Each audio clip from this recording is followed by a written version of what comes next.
are you deaf? No hat. I said Phillies. Watch your mouth. The fuck you say, nigga? Say, watch your mouth. Watch your fucking mouth, nigga. Fuck wrong with you? Familiar. Set in Los Angeles in 1992, amid social unrest and racial tension, the story follows Mercer, a man grappling with personal struggles who receives an unexpected call from Child Protective Services. He's been granted custody of his son, Antoine, though under strict supervision. Despite their strained relationship, Mercer is resolute in accepting the responsibility. After the call, he quietly enters Antoine's room and gently wakes him to get ready for school. Across the city, Reagan meets with a friend on the police force to propose one final job, a heist he believes could be their ticket out, a last chance to escape their criminal past and start fresh. Meanwhile, Mercer quietly makes breakfast for Antoine, who refuses to eat and keeps his distance, the tension between them still palpable. On the radio, news of the Rodney King trial fills the airwaves, foreshadowing the unrest looming over Los Angeles. Rodney King, a black man, was brutally beaten by 4 white police officers, a violent act caught on tape that ignited outrage, especially within the black community. As tensions rise, Mercer struggles to reconnect with Antoine, who lashes out demanding answers and accusing him of years of abandonment. Antoine reminds Mercer that he wasn't there when his mother had her accident. Mercer listens quietly, but things escalate when Antoine insults him. Furious, Mercer demands respect and imposes a strict curfew, citing the unrest surrounding the Rodney King case as justification. Meanwhile, Reagan picks up his older brother Dennis, and they head to meet their tough, abrasive father, Leal. Seizing the moment, Reagan pitches his carefully planned heist, urging Dennis to see it as their chance to pull it off and walk away clean. Elsewhere in the city, Mercer stops at a convenience store. While shopping, Mercer sees a group of thugs harassing an Asian cashier. Disturbed, he steps in and firmly tells them to stop. They laugh, but their aggression quickly escalates. One of them suddenly pulls a gun and presses it to Mercer's head.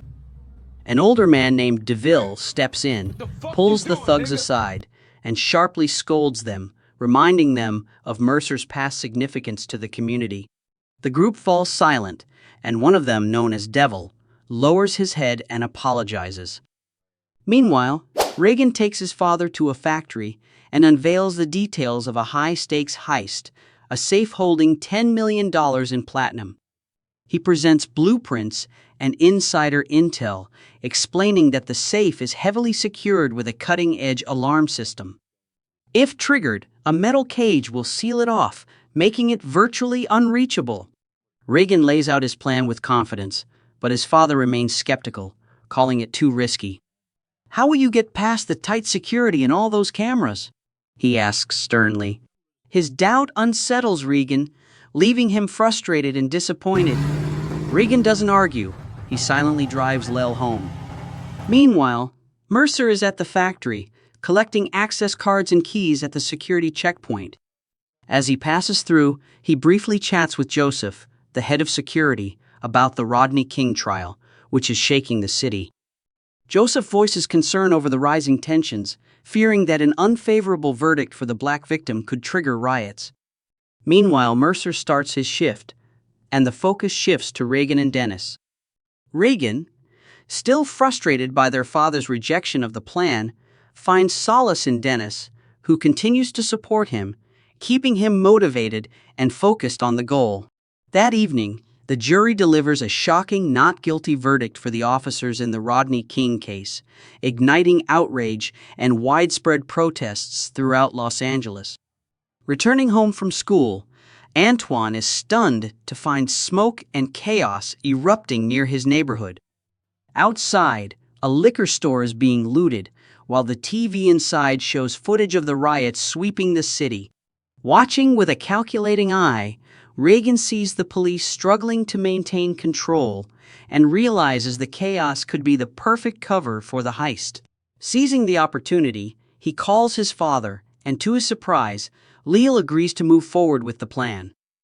The factory management sends Mercer and the other workers home early for safety, advising everyone to avoid unstable areas. Soon after, Reagan gets an update from his inside source, who reveals fewer employees and thinner security than usual. Recognizing the opportunity, Reagan quickly gathers Dennis, makes final preparations, and moves forward with the plan. Rook's team picks up each officer, and when they stop at Copeland's house, they find his pregnant wife, visibly worried. Copeland reassures her, urging her to stay inside for safety, before leaving with his team. Meanwhile, at the factory, Mercer grows anxious about Antoine's safety. He confides in Joseph, the head of security, explaining that his predominantly black neighborhood is becoming dangerously volatile with the escalating riots. Joseph agrees to let Mercer and Antoine stay at the factory for safety. Meanwhile, Reagan arrives to pick up his father, only to find he's brought 2 hired thugs as bodyguards. Frustrated and tense, Reagan feels his plan slipping further out of control. Mercer weaves through chaotic streets filled with looters, rushing home to find Antoine. But when he enters, the house is empty. Without hesitation, he runs back outside to search for his son.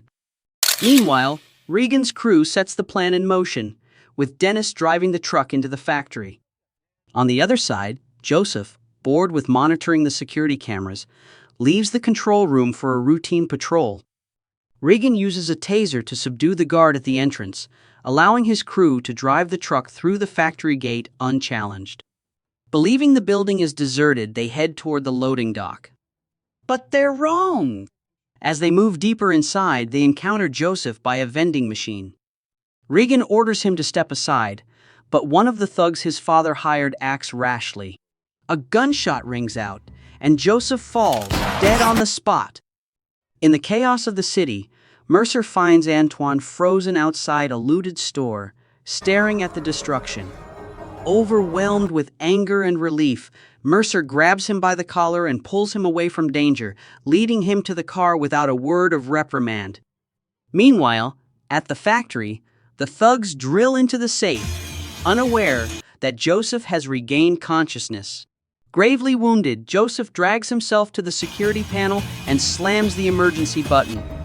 The security system activates, and the metal cage begins to descend, closing in on the safe. Realizing the danger, Reagan quickly lunges forward, using a forklift to block the gate just before it seals. Copeland isn't as lucky. His leg gets trapped under the forklift, and he screams in agony. But the crew can't stop. Their plan is on the brink of collapse.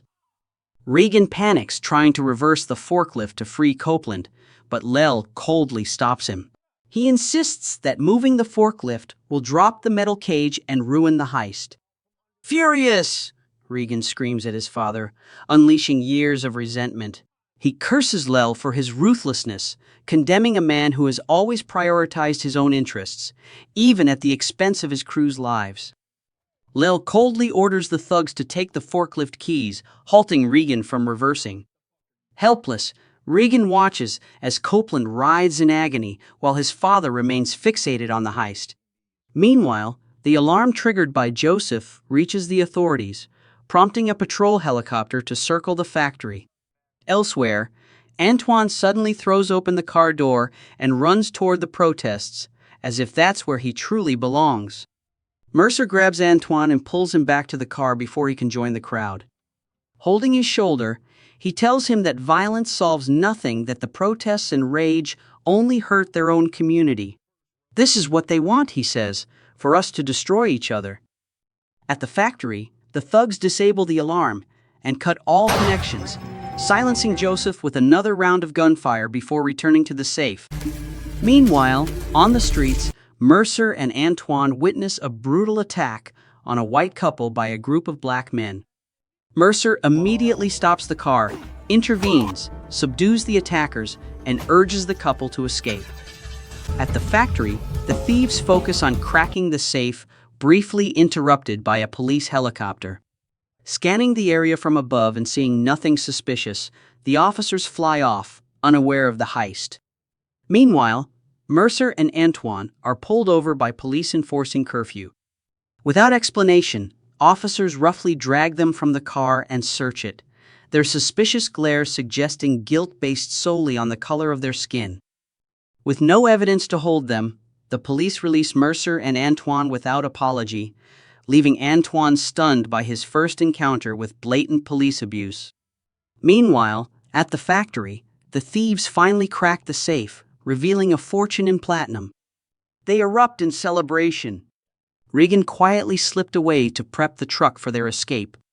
Meanwhile, Dennis tried to wash the blood from his hands, as if scrubbing away guilt. Mercer arrived at the factory with Antoine and quickly noticed the head of security was missing. Sensing something was wrong, he told Antoine to use the restroom while he went to investigate. But Antoine's unexpected appearance startled Dennis, who instinctively drew his gun and aimed it at the boy. Finding Joseph's body, Mercer grabbed his gun and advanced into the factory. The thugs spotted him and opened fire, but Mercer dodged just in time. Panic set in. Antoine was missing. Mercer raced to the docks and, with no other option, cut power to the entire factory, hoping the darkness would give him the upper hand. Amid the chaos, Mercer fought and knocked out a thug, then sprinted to the docks where Regan was fleeing in the truck. Mercer ambushed him with a single blow, knocking him out and dragging him away for answers. Meanwhile, Dennis brought Antoine to Lel, who, in front of the injured Copeland, began interrogating the boy. Mercer questioned Regan but got nothing useful. Still, he quickly connected the dots. Platinum was the real target. Sneaking into the security room, he saw Lel threatening Antoine while Copeland groaned in agony nearby.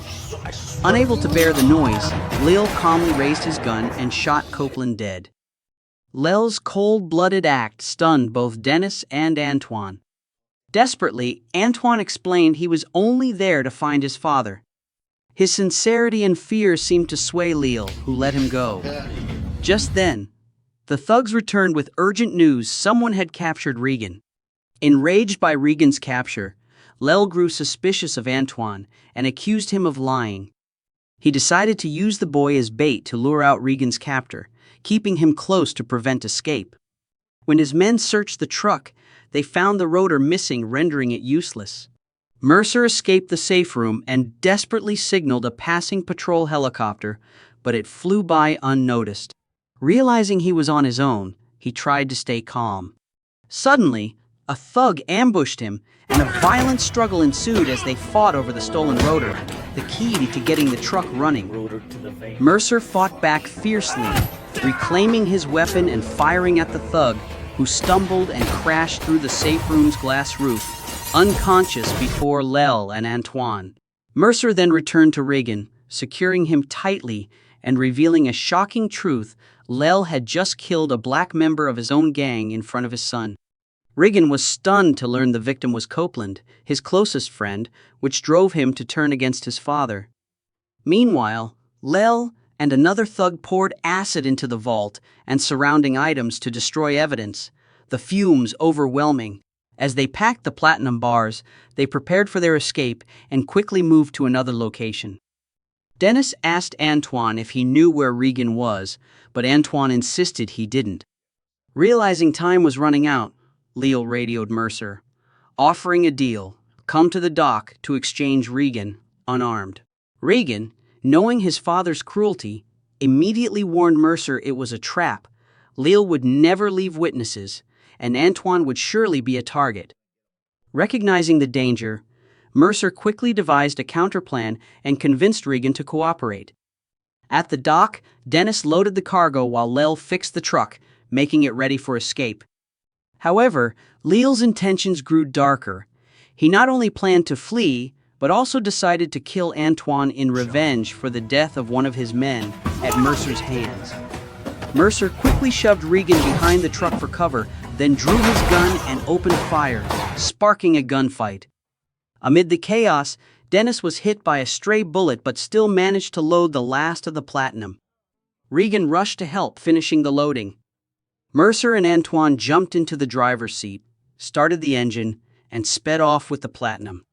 Blinded by greed and rage, Lel stole Mercer's truck near the factory gate and, with his last henchman, pursued them. Meanwhile, Dennis, wounded and in pain, lay in Regan's arms. Witnessing his friend weaken, Regan's anger boiled over. In a fit of rage, he opened the truck door, aimed at his father's vehicle, and fired. Lil shot Regan in the chest, and though racked with pain, Regan fired back, killing his father's henchman before collapsing. The gunshot caused Mercer and Antoine to lose control of the truck, which crashed violently. The impact scattered the platinum bars across the ground. Lel rushed to the scene, furious at the scattered platinum. But when he saw Regan clinging to life, regret flickered in him for the first time. Kneeling beside his son, he apologized for failing as a father before raising his gun and ending Regan's life. Despite his injuries, Mercer dragged himself from the wreckage. Lel turned to aim at him, but a shot rang out. Lel collapsed. Antoine stood, gun in hand. Mercer pulled him into a tight embrace, and together they jumped into the remaining vehicle. They revved the engine and sped off, leaving the horrors behind.